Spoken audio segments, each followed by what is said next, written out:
الرجیم بسم اللہ الرحمن الرحیم۔ عزیزان من، آج جنوری 1982 کی 22 تاریخ ہے۔ درس قرآن کریم کا آغاز سورہ محمد کی آیت 5 سے شروع ہو رہا ہے، 4:7/5۔ یہ پہلی دو آیتیں جو میں ابھی پیش کروں گا، یہ تو سابقہ آیت کے تسلسل میں ہی ہے۔ وہاں کہا گیا تھا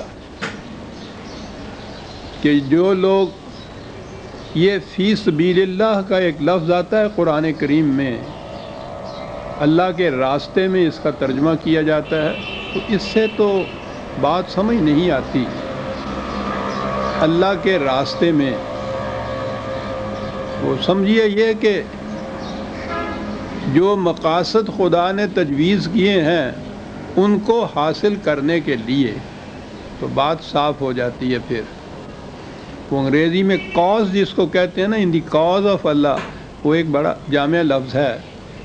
تو ہمارے ہاں اس کے لیے یہی کہا جائے گا کہ وہ مقاصد جو متعین کیے ہیں خدا نے، ان کے حاصل کرنے کے لیے جد و جہد کرنا، یہ ہے فی سبیل اللہ کوشش۔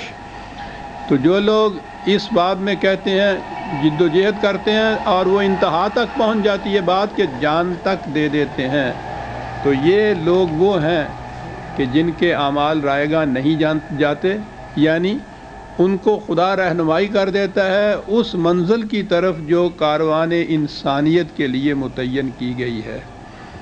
یہ ہوا ہدایت، اور اس کا محسوس نشان یا علامت کیا ہے؟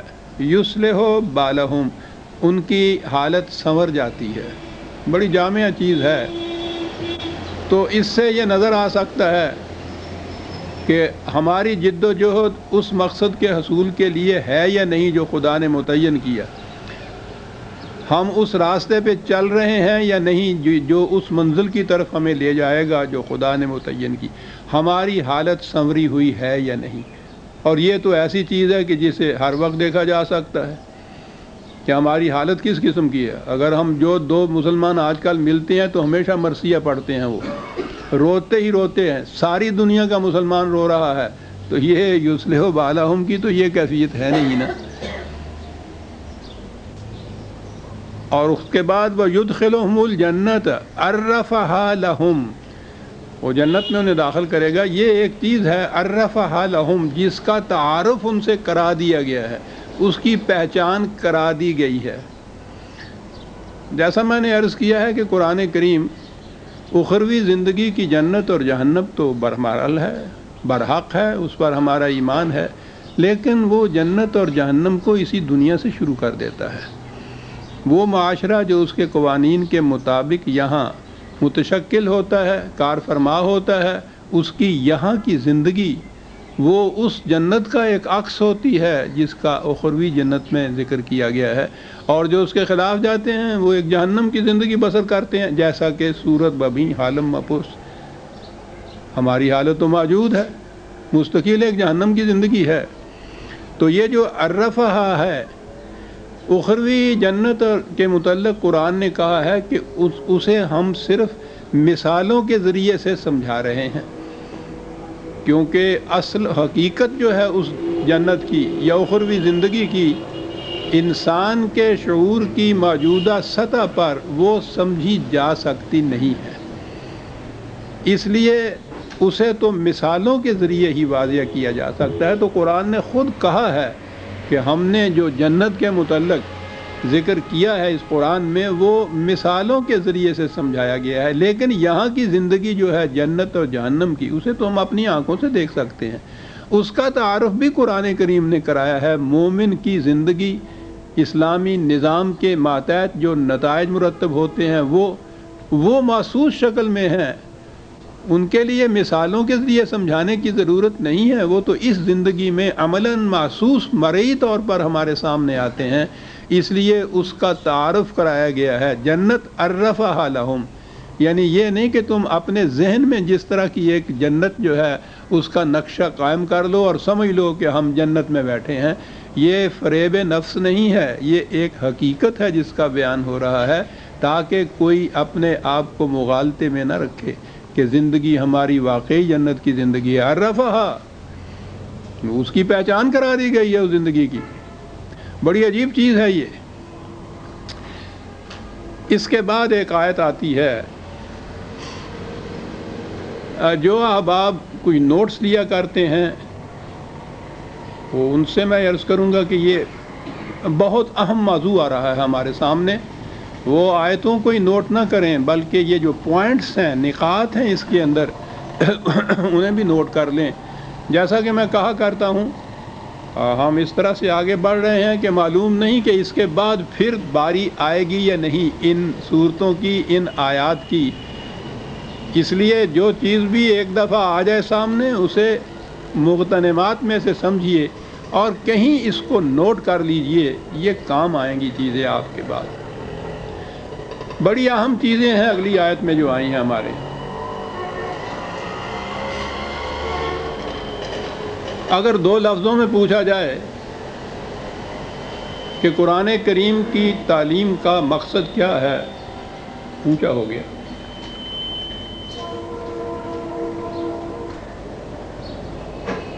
تو میں یہ کہوں گا کہ قرآن کریم انسان کو اس کے صحیح مقام سے آشنا کراتا ہے۔ پہلی چیز تو یہ ہے۔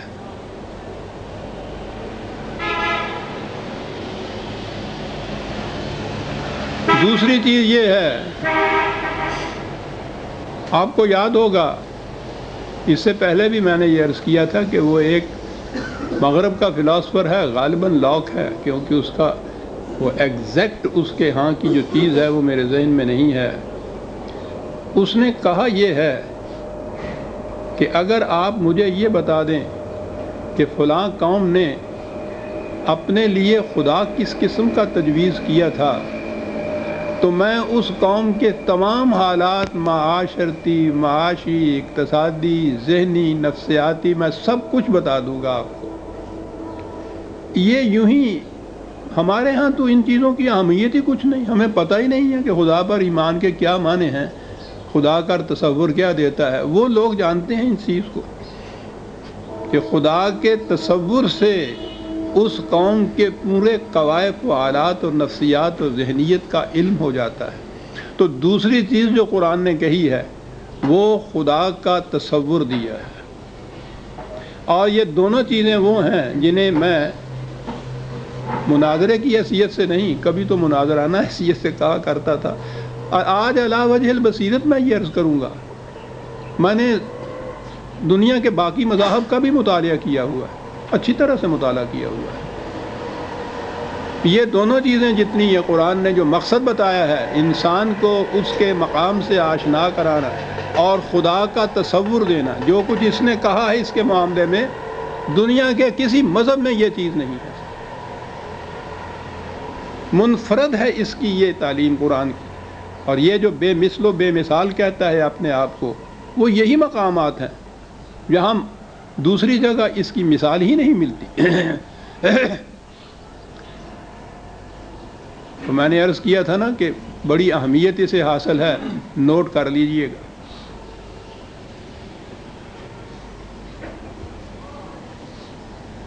پہلی چیز ہے کہ انسان کو اس کے مقام سے آشنا کراتا ہے۔ قرآن کریم خدا کی کتاب ہے، لا ریب۔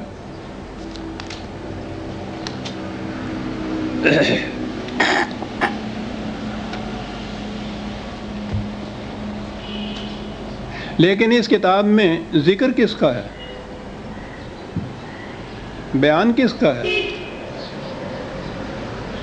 کس کے متعلق اس میں یہ سب کچھ آیا ہے؟ انسان کے متعلق۔ 21/10 لقد انزلنا الیکم کتابا فیہ ذکرکم، اس قدر واضح بات ہے۔ ہم نے تمہاری طرف یہ کتاب نازل کی ہے جس میں خود تمہارا ذکر ہے۔